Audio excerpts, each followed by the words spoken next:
Welcome to the weekly roundup on SA Footballer TV. I'm Tommy Javor with Trevor Gregg and Sean the Diff Jacobson. Welcome, gentlemen. Hello, mate. Big news in Div 3. I'm not going to sugarcoat it. It's huge. Seaton have won a final. It's taken 7 years. Exactly. Round of applause. I've been there for a few of the finals that have been done. First time they've won a final since who was in charge? Oh, I think that would be Hodges and Hose. Hodges and Hose. So they left their club in disarray, but they've finally rebuilt under Matty Webber and done a great job. And Matty, of course, good friend of SA Football TV. Well done. Well done, mate. Hard earned. He had to eat a bit of negative sandwiches. Car park pie. Yeah, car park pie for a while there and watched his team look like they weren't going to win a game last year and they've way to bounce back, eh? Yeah, no. Hope for Rosewater yet. Yeah, I know. Hopefully. The final score was 14-18, 102 Seaton. Mitcham 7-11, 53. Mitcham? Yep, well, goal kickers were Wells with 2 and Rowe, Webster, Daly, Meaden and Gettenbeek. And their best players were Schultz, Daly, Tucker, Dyker and Lutz. Probably Dukers. And the boys that partied like it was 1999 on Saturday night, give us theirs please, mate.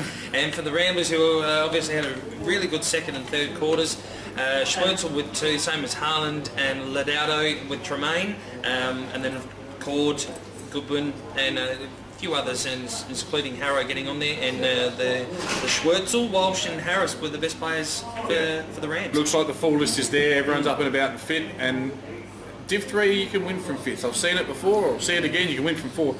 And it's those names, Schwertzel, Harris, Cord, experienced, strong, good footballers, and you never know, do you, Div? You never know. I think Harrow's playing higher up the Oval too this year. Yep. Matty Webber's got him changed. So now, was he on Port Adelaide's list? Correct. Yep. Probably find that some of these young export boys that Matty Webber used to coach as well might want to float through. Names that probably don't jump out at me, but yeah.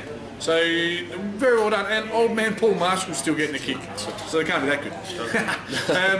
The thing you alluded to was the second and third quarter, Trev, was 8 goals 9 to 3 goals 4. So they've the Premiership quarter, they've stamped their authority when it mattered. And yeah, they were up by 35 points at 3/4 time, not even Seaton had dropped from there. No. So it's mothballs to Mitcham, who had a pretty consistent year, probably tailed off a little bit at the second half. And, well, season over. Mad Monday. They could pop in an England. Portland Hotel. What a venue. And do you know what they'll be doing this Saturday, the Mitcham boys? They'll probably be tuning into mixler.com.au, listening to our live call of a Division 1 game that's going to be final shaping. Mixler.com.au. There was another game, wasn't there? Absolutely. It was Darcy's boys, Flinders Park and Pembroke. So this is the second loss in a row, I think, for Flinders Park. But for an elimination final, I think it was. Not a good start for them. So unfortunately, this is the qualifying. Was this qualifying this one? Sorry. 8-5. I'm having a stinker of the night. I'm as bad as good as Sam Newman last Thursday night. 8-5-53 to Flinders Park's 5-9-39. Yeah, and this one was at. Where was it? This one was at Thebby. So it was a big one for Pembroke to win, and Flinders Park's only kicked 5-9 at Thebby. It's very unusual. And their second half, they've only kicked 1 goal 3, which is rubbish. So they're up by 10 points at half time, and then basically they haven't come out after in the second half. Look, those that did perform for them were Armin, Hansen, Baldwin, Thompson and Trelaw. Sorry for being so quick. York kicked a goal, and Demont, Hansen and Webber were their better players. They're probably pretty happy for me to move through this one quickly and reload for next week. For Pembroke. And for the Possers, Williams, Pengelly with 2, and their best players were Nicholson, Marini and Catford. And just having a look, very interested to see if our good friend played. Going down the list. Interesting as well, Evans, no goals. He did play, so they've done a job on him. Yet they've still got the chocolates there, Pembroke. So, and Jimmy Allen didn't play by the looks of it, so you'd suggest he might be back for the last couple. Yeah, it should be. It was interesting. Darcy, I asked him how a couple of players were going. He had no idea who they were. Yes, which, looking at this week's game, Trev, that would mean that, of course, we're up to week 2 of the finals. Week 2, it's the semi-finals, Tom. Yes, Athelston, they've been 17-1 this year, and they've deserved the right to host a second semi-final. They win this, they're back in Div 2 for the first time in a while, where they probably belong. It's at Max Amber Reserve. They take on Pembroke. They won 5 more games than Pembroke throughout the year. Can you see Pembroke finding one? No, I don't want them to find a way. track, okay. I don't like Pembroke, and I think Athelstan's just far too good in this competition for me.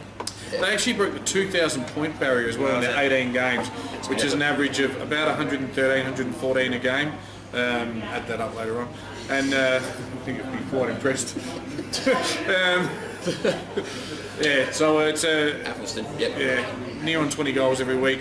Look, I want to find a way for Pembroke and Tommy Evans, Jimmy Allen, Fraser Pinckney still going around giving them first use.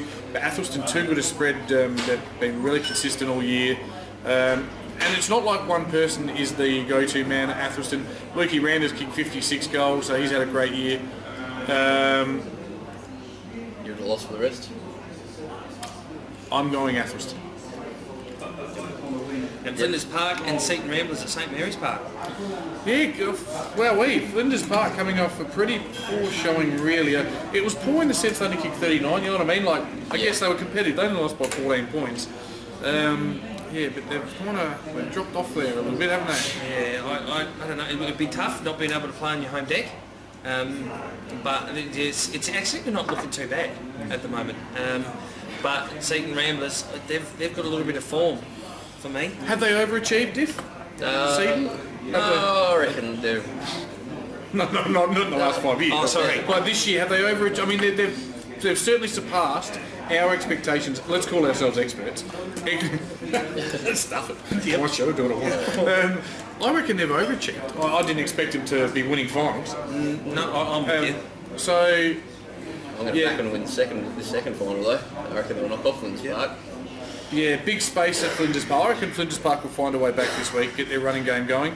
Hose is shaking his head furiously. Not happy. Still got this. Yeah, it's still hurting. He tends to know stuff, so I'm probably wrong, but I'm going to take Flinders Park. Again, you look at their form throughout the season, it was very, very good.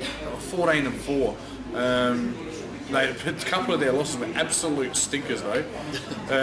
No, they'll get their game going this week. Flinders Park will win and probably get another crack at Pembroke. I reckon, yep, Flinders Park for me. I think they'll do it, and I think, I mean, Matty's done really well, as we said, but Flinders Park for me. Big bustling Benny died at the kicks 5. Okay. No. If he's going to play. Thanks for watching the Weekly Roundup. We'll be back next week.